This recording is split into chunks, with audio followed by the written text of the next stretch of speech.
Hai, mari kita cuba kenal pasti peralatan optik yang terlibat dalam pembentukan imej. Kita akan mulakan dengan kamera lubang pin. Baik, kamera lubang pin sebenarnya adalah mudah untuk dibina.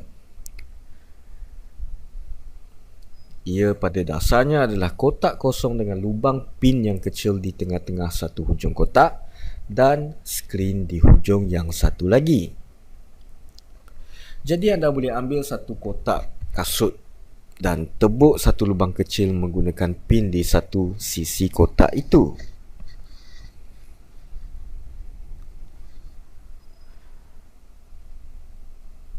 Dan secara jelasnya ia dipanggil kamera lubang pin atas sebab tertentu.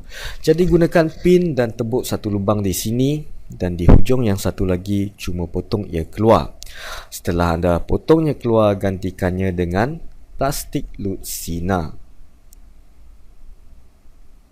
Dan ini akan menjadi skrin kita. Maka kamera lubang pin adalah projek mudah yang anda boleh lakukan. Mungkin anda boleh lakukannya semasa musim cuti sekolah nanti. Sekarang, tiada cahaya akan mampu memasuki kamera lubang pin ini kecuali melalui lubang kecil di sini. Jadi apabila anda telah selesai, tutup semula penutup kotak itu.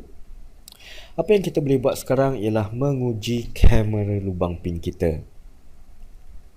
Jadi kita akan letakkan satu objek di hadapan lubang pin dan lihat apa yang akan berlaku seterusnya, di mana ia akan membentuk imej. Dan imej ini akan ditangkap di atas skrin. Maka apabila kita mengubah jarak objek, ia akan membentuk jenis imej yang berlainan. Jadi kali ini mari cuba tentukan jenis imej yang akan dibentuk melalui jarak objek yang berbeza.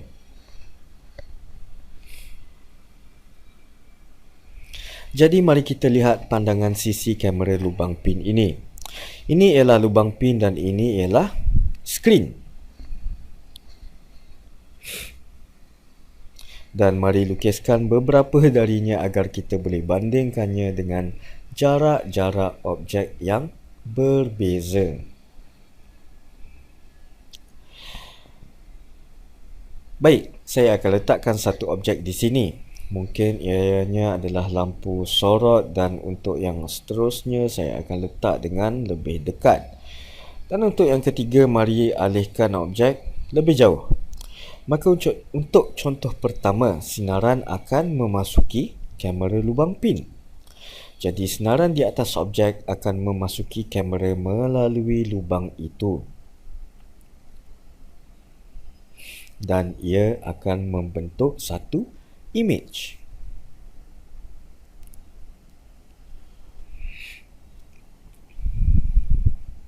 Maka ini ialah gambar rajah sinar untuk contoh yang pertama.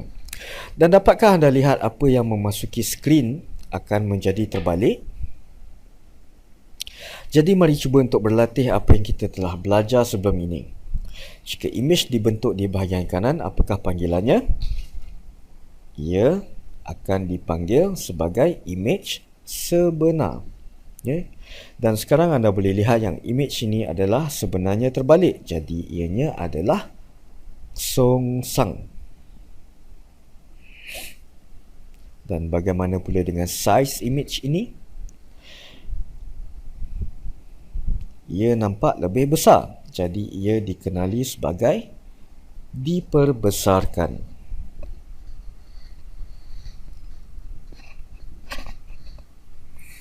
Baik, sekarang kita ke contoh kedua di mana objek adalah lebih dekat dengan lubang pin.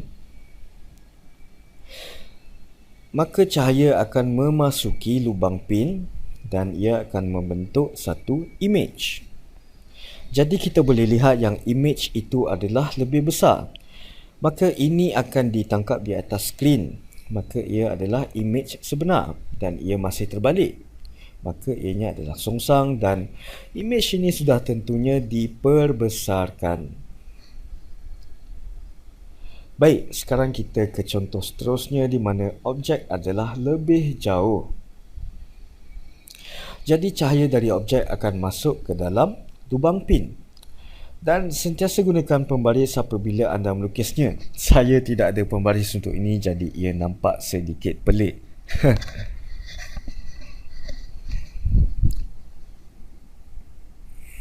Jadi ini ialah gambar rajah sinarnya. Dan jangan lupa tentang anak panah kecil ini ya.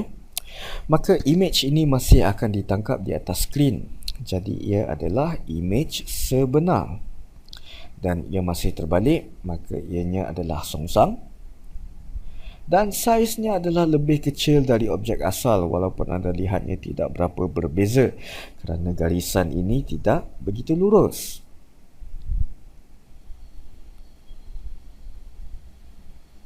Jadi apabila anda berlatih, gunakan pembaris dan anda akan dapat bacaan yang lebih tepat. Jadi ini adalah lebih kecil dan kita panggilnya berkurangan. Maka dari ketiga-tiga contoh ini kita dapat lihat yang apabila kita mengubah posisi objek, maka saiz image juga akan berubah. Jadi jika saya letakkan objek lebih dekat dengan lubang pin, maka image yang terbentuk adalah lebih besar. Jika saya ubah kedudukan objek lebih jauh dari lubang pin, maka saiz image-nya akan berkurangan. Dan bagaimana jika saya letakkan kanta cembung di hadapan lubang pin ini?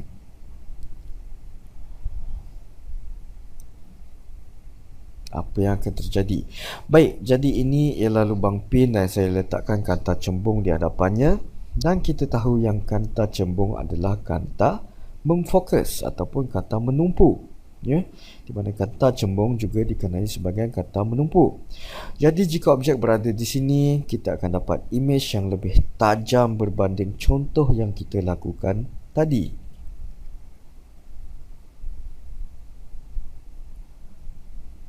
Maka image yang wujud atau terbentuk adalah lebih tajam dan lebih terang. Image ini akan menjadi lebih terang dan tajam disebabkan oleh kanta cembung. Dan sekarang mari kita besarkan saiz lubang ini. Apabila kita lakukan itu, pelbagai image boleh dibentuk.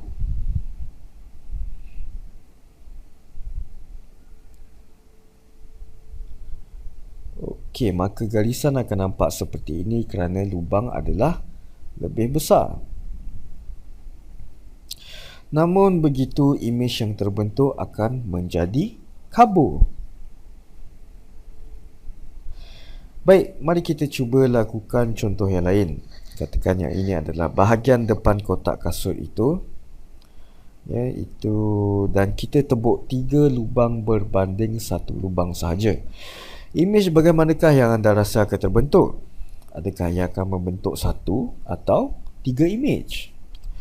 Jawapannya adalah 3 dan kita boleh lihatnya di atas skrin yang berada di bahagian belakang. Jadi kita ada 3 image yang terbalik. Jadi saya harap melalui pelajaran ini anda akan tahu apakah itu kamera lubang pin dan apa yang ia lakukan kepada image jika kita mengubah jarak objek.